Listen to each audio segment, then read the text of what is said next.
everybody, my name is Luke Marr and this is Hot Mode, and today on Hot Mode we are getting into the 2024 best and worst trends. Listen, there were a lot, some great, some not so great, it happens every year, but we have to discuss them, look at what worked, what didn't, and why that was the case. So without further ado, let's get started. First up, best barn jacket. From Prada and Loewe serving the barn jacket on the runway, to Christopher John Rogers and J. Crew and Sacai and Carhartt bringing it through capsule collections, the barn jacket has been the jacket of 2024. It's actually a really humble wardrobe staple of people of the country, and when Jonathan Anderson of Loewe sent an exaggerated version down the runway for his spring 2023 collection, it was a real delight to see.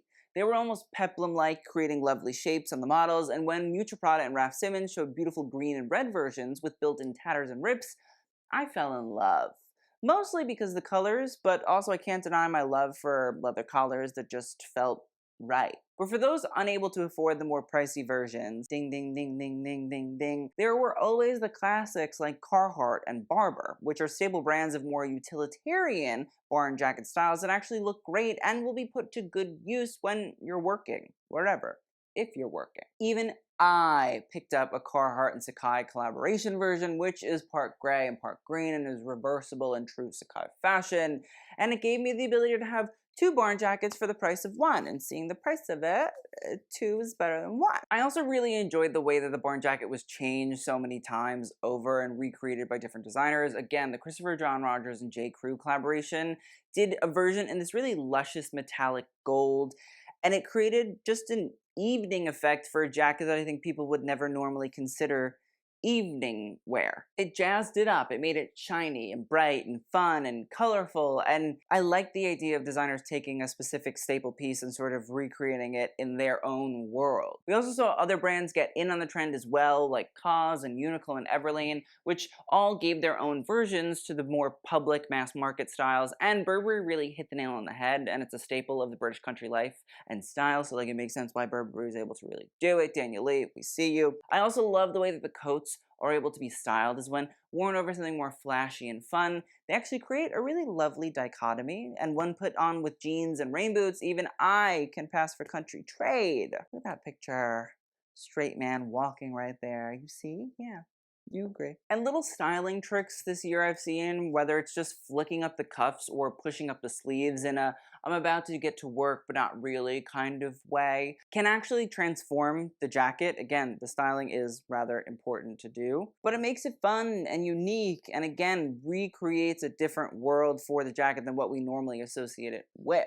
It just became a piece that anybody going anywhere could really utilize, you know what I mean? I also thought it was really interesting considering the hold of the trad wife, Nara Smithy kind of lifestyle on us in 2024, and whether or not the barn jacket had something to do with that, whether it played into this sort of back to the land, you know, grow your own food, cook your own meals, don't use, I don't know, fluoride in the water kind of thing, as like a moment, if it all connected, puzzled in together. And I will say, I see them out a lot. I see them a lot on myself, but I also see them a lot in other people. And something about actually wearing the pieces and seeing them out in the world is a big nod to me to a truly good trend. And this year, I think the barn jacket certainly has a high status and respect as an investment piece that will look great again on anyone, and when it's no longer in fashion, it can actually be used for like yard work and walking and the rain, and I think that's a solid wardrobe staple. Next up, worst, the office siren. One of the most like buzzy trends of 2024 was the office siren, office siren, or as other people were calling it, the corp core, which was a more like sexified version of office wear, or at least it was like supposed to be. Vogue France editor Asia Bouville sort of looked at the influences on it, which were the likes of Bella Hadid, and then Miu Miu collections, and Gisele Bundchen's depiction of Serena in The Devil Wears Prada, and Gaming Sexiest Witch Bayonetta, all combining together,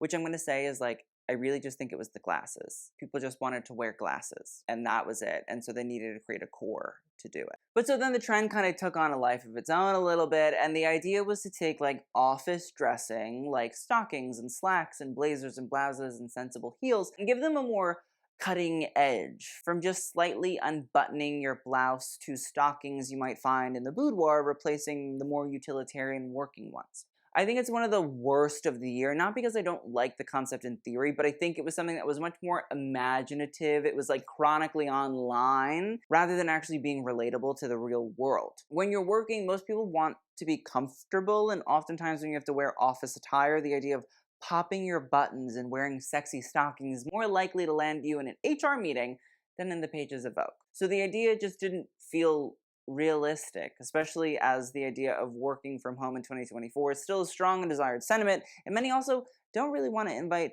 unwanted advances. And I got why. The other issue with the trend was the office siren didn't really know what it wanted to be. It was partially Dolce & Gabbana lingerie, partially 1980s Mugler skirt suit, and then like also minimalist Carolyn Bessette Kennedy Calvin Klein archive PR office inspired wears, all seeming like to jumble together or like floating around as the look, but in reality nobody ever could really define what the look was. But unless I'm out of the loop, because I don't go to an office to work, they just didn't, again, actually feel feasible for working people. I'm trying to figure out if the trend was like young people coming out of college wanting to be like, oh, let's make work fun. Work isn't fun. I mean, sometimes it is, I guess, depending on what you do. But most part, it's not fun. That's why they call it work. And what I will say is, the return of the 90s, early 2000s, somewhat thick glasses, that was great, but like you don't need to create a core for it. Just wear the glasses. So yes, while I respect Addison Rae's more intriguing take on the office siren, which she wore Tom Brown to the CFDA Awards, the actual office siren trend, not a trend, it's in your imagination. Next up, best bag charms. Without a doubt, the bag charm trend was one of the better of 2024, again because it was something that everybody could do, as well as it became so personalized to whoever was wearing them. Your friend, your great Aunt Susie, your dad, and your physician's office clerk's cousin's cat all could partake in it and make it their own in a way that nobody else could. We've seen the trend dominate the runway from the likes of Miu Miu and Coach and Pharrell's Louis Vuitton and more, and while some styles are certainly pricey, like the Miu Miu like $500, $600 lanyard, you know, you could do that. You could go to the store and you could buy it, or you could go to your local craft store and learn how to make those box column lanyards, which I could never figure out how to do as a kid, even though I desperately wanted to, and have your own version for much cheaper, and learn a craft in the process. I also know that people were talking about Jane Birkin as a real inspiration for it because Jane would carry her Birkins, but also would have little charms on the bags, or she would stickers and things like that, which I thought was fun and a nice way to pay homage to an icon that we have very much so sadly lost. The other thing is the keychains and the plushies and the charms and the trinkets and the whatever. They all, in reality, felt personalized, and at the same time you could use everything from like a cherished trinket from a loved one who you lost to, I don't know, the hottest saying of the moment. Like, there is just something for anyone and everyone, and I think again, like, that's what makes a great trend. So I enjoyed the bag charms even though there was controversy galore. Worst, Wrinkles. I feel like I keep coming back to Prada in this video, but something about Prada and Miu Miu the past few years has been a dominant force on fashion. I mean, Miuccia Prada is said to be one of the designers, and it's not a wrong sentiment. So where did the wrinkle trend come from? Well, the referencing of the iconic wrinkle collection from spring 2009 has been a non-stop hit since it was refreshed in the spring 2023 show and on Hunter Schafer. But the issue is, it's become oversaturated and doesn't have the same appeal outside of its product context. Now, what do I mean? Well, the original styles were created in cotton, with metal threads placed through to create distinctive wrinkles that felt soft and casual, and the refreshed versions used ironing techniques and distinctive nods to fabric dyeing manipulations. I've seen wrinkles enter the wider fashion context through redundant runway versions that pale in comparison, as well as fast fashion styles that are without a doubt a waste of the wearer's money. Because imagine paying for wrinkled Zara sweatshirts and skirts. You want to pay for that? Not me. There's no consideration to it. Now, what do I mean? Well, the Prada versions were designed. In certain circumstances, they were created through more complex craft work that would have been developed with research and development, R&D. Well, it's clear all the other derivatives were looked at only from the surface, from pictures on Vogue runway. And they just said, oh, it's wrinkles. Wrinkles are in. Wrinkles are cool. Prada's doing wrinkles. And then literally just made people put wrinkles in the clothing and then sold them. It removes the idea that was a part of that whole collection about addressing, looking at, and assessing the bourgeois notion of wearing unperfect clothing. Like, there was a whole thought process to it, as there is with a lot of things in fashion. But I do think that when you just release wrinkled clothing and say, oh, fashion trend, it just doesn't equate well. Somebody's gonna spend $80 on a wrinkled sweatshirt, and then they're gonna have to eventually steam it because the wrinkle trend is not gonna be chic, and people are also gonna look at them like they're crazy. Natural wrinkles are chic, but mass-produced wrinkles are just fabric waste. If you can't afford the Prada versions, like I can't, we just have to say, all right, I'll survive without the wrinkled clothing. Next up, worst mob wife aesthetic. At the beginning of 2024, we were hit with an onslaught of inspirational videos alluding to the mob wife aesthetic, which, I'll be honest, was certainly something. As somebody from Staten Island, home of the legendary but alleged members of La Cosa Nostra, Big Paulie Castellano and Sammy the Bull Gravano, and the iconic cast of VH1's mob wives like Angela Big Ange Raiola, rest in peace Ange, and Drita D'Avanzo, I feel a certain type of way about the idea of glorifying the mob wife aesthetic. Don't do it. It's not for you. Let the divas of Dyka, the titans of Tottenville, and the heroines of Howard Beach wear their furs and their big jewelry and their high heels, okay? Because you're buying faux fur, and they're wearing mink from, like, their grandmother. Or the Russians in Midtown. Like, you don't even know where to find the Russians in Midtown that sell fur. You don't understand what you're doing. Like the old money aesthetic of 2023, where I said old money doesn't talk about being old money, those associated with the lifestyle also don't talk about it. I've seen videos referencing Fran Drescher as a template for the cosplay that you're doing, and let me tell you, it's not working. I don't know what you're doing, because Fran Drescher is not connected to the mob. I don't get it, okay? Mr. Sheffield, not the same vibe. The likes of Carmela Soprano and Adriana Silva are more in line with what would have actually been worn around 20 years ago. But people are pulling that out like, oh yeah, this is the vibe. If you've never been to any of the aforementioned parts of New York, and if you don't even know that what I was talking about before were parts of New York, well, please stop talking about this aesthetic. It's sad.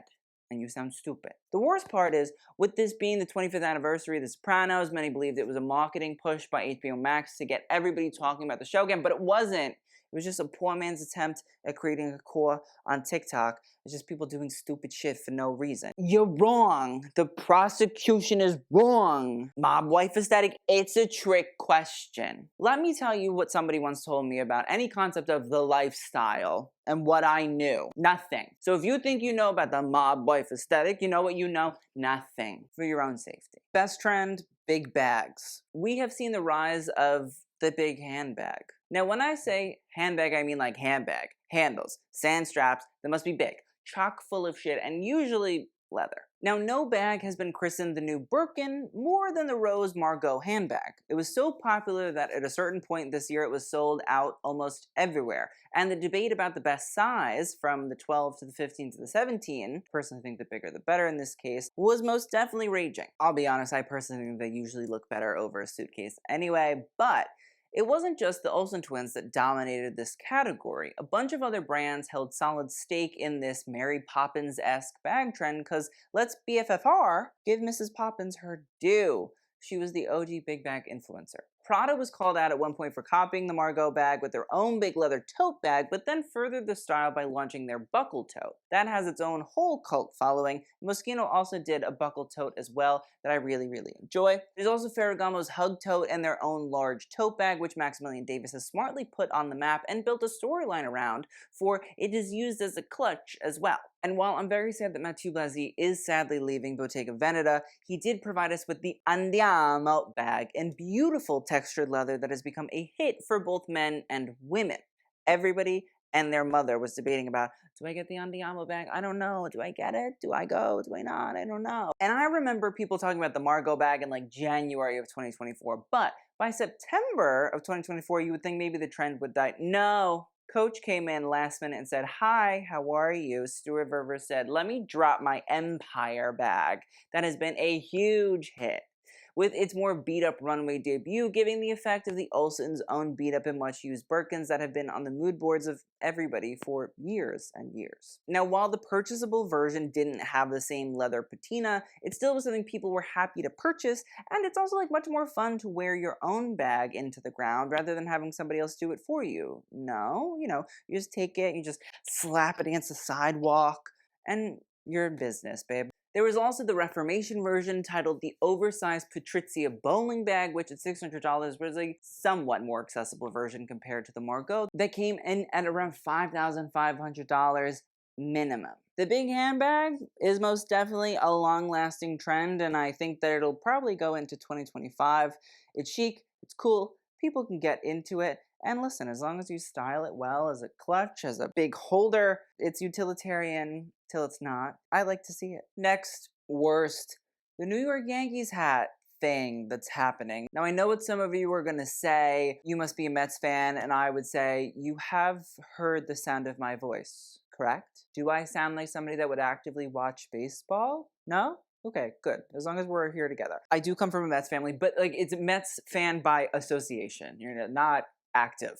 My issue is if I go to Soho and I see like some yuppie man outside of a coffee shop wearing, I don't know, loafers and white socks and a wool coat and a Yankees hat.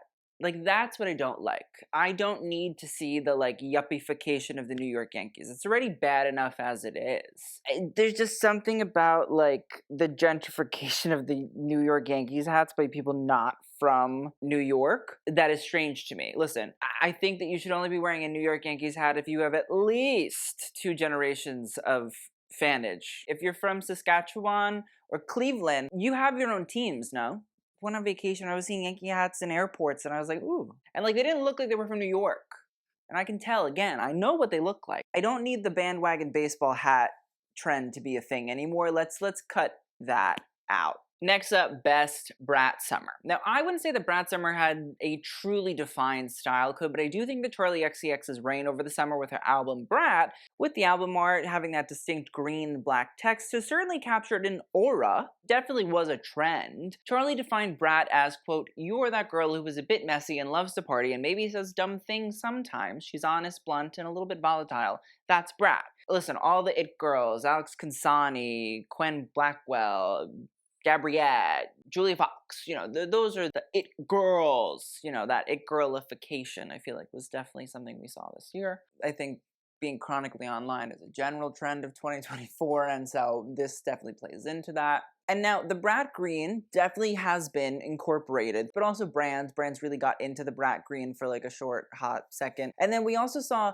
tank tops and pleated skirts and form-fitted dresses, and an intriguing but Acne Studios Mugler and Diesel-like draping concept, seeming to have like washed in and taken over as like more defining characteristics of the trend. Like there was just that like it girl look that became the moment. Like, if you look like you shop at a Balenciaga sample sale, like, you are Brat. That's Brat Summer. That's the trend. You see the concept? You get it? You're understanding now? We should also note the importance of leather jackets with moto-esque influences, as well as what I call bug eye sunglasses that cover large swaths of the face, a pin-wide stiletto, pointed toe, knee-high leather boots, and faux fur. Those are all very inherent to the trend. I saw a girl yesterday literally wearing like a full faux fur coat, and she really was like, I am Brat.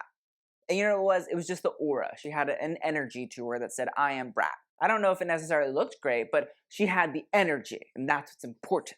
Everything from jean shorts to skirts to briefs as bottoms and oversized belts as skirts helped to create an intriguing and body-showing silhouette that the Brat should embrace and should be proud of, but it is still very much so possible to throw on a pair of baggy jeans if they feel much more comfortable in that. I think Brat Summer was a trend, again, like not just like a fashion one, but more of like an attitude, and there wasn't so much perimeters and rules you needed to have. You just had to have one thing, and it was you knew how to sell the garment, and through that, you were Brat. So yeah, I thought it was a pretty good trend. I like seeing Charli XCX get her flowers, and at the same time, like, we all had fun. I enjoyed. Worst, ballet flats. Now, I hate a ballet flat, and adding a strap to it and calling it a Mary Jane flat doesn't save it to me.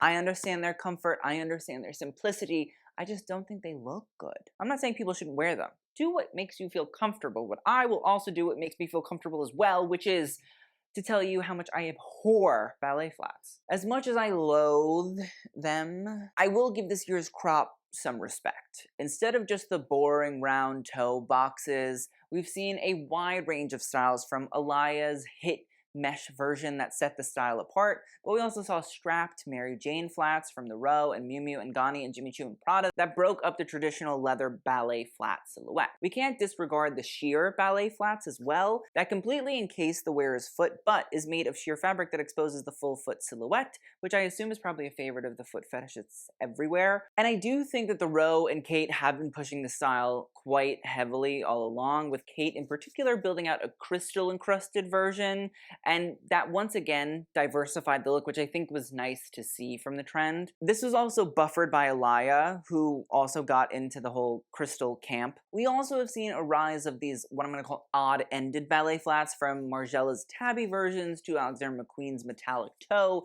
and Gucci's square-ish toe that looked actually quite similar to like a real ballet shoe, but it had little bows on the top. It was cute and fun, and I could see it working. All in all, while I am calling this a worst trend of the year, it's because I stand strong in my convictions, but I do think it's a best trend all in but name. An expansion of silhouettes and ability to try old and new styles and brands finding their footing through these new products was needed for 2024. Best, the East-West bags. The era of the small but wide top handle bags also seems to have burst onto the scene this year too. It's weird, you have this big and you have small, everybody's here. The most prominent seemed to be a wide range of Miu Miu bags, starting with the Arcady bag, but we also saw it on the Adventure as well, which really reached historic fame from the spring 2024 collection, but had been seen on the runway the previous season. But what I think really seemed to turn the trend was this idea of overstuffing these little runway bags with normal things like sweaters and glasses, that it made the idea of these top handle bags more approachable and something that could actually be recreated in real life by anyone. I think an overarching trend, probably the biggest trend of 2024, was the hold that Prada and Miu Miu had. Like, Miuccia Prada really said, "Hi, 2024 is me. I own it. You're welcome."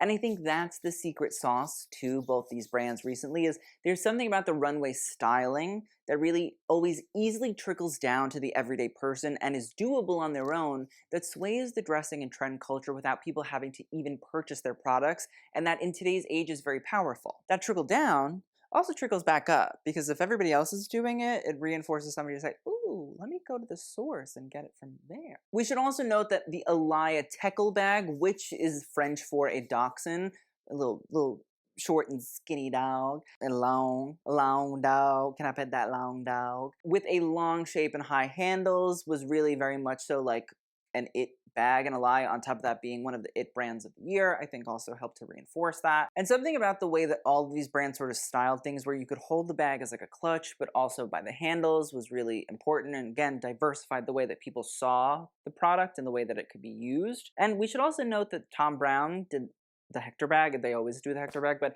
it's in the shape of my favorite little fashion dog, and again, handles, dog, long, wide, short, snout, you know, it's all there. It's all there. I think it's also important to note that Tory Burch is in her Renaissance era with her marshmallow bag that has become a huge hit. There were a bunch of other brands like Freysia, New York, who did their Mercer bag and is far more minimal, and Prada's leather tote has a little buckle detail that differentiates itself from the rest. What I also find fascinating is that this trend doesn't have to come from the newly made pieces, but can come secondhand, as so many brands have already created these styles over the years. I mean, think about the Papillon Louis Vuitton bag, like that's most definitely in this sort of general long and short trend with big handles. So everybody can do it. You can find these bags anywhere. It's a way to buy in without having to spend too much money. So again, I think that's what makes a good trend. So let me know what you guys thought of all of these trends. Did you love some? Did you hate some? Am I wrong about a bunch of them? Please let me know. If there are some that I missed, also, you know, sound off. You know, I like to be scolded on when I'm wrong. I read the comments, I do. Thank you guys so much for watching. I will see you guys in the next video, and TTYL.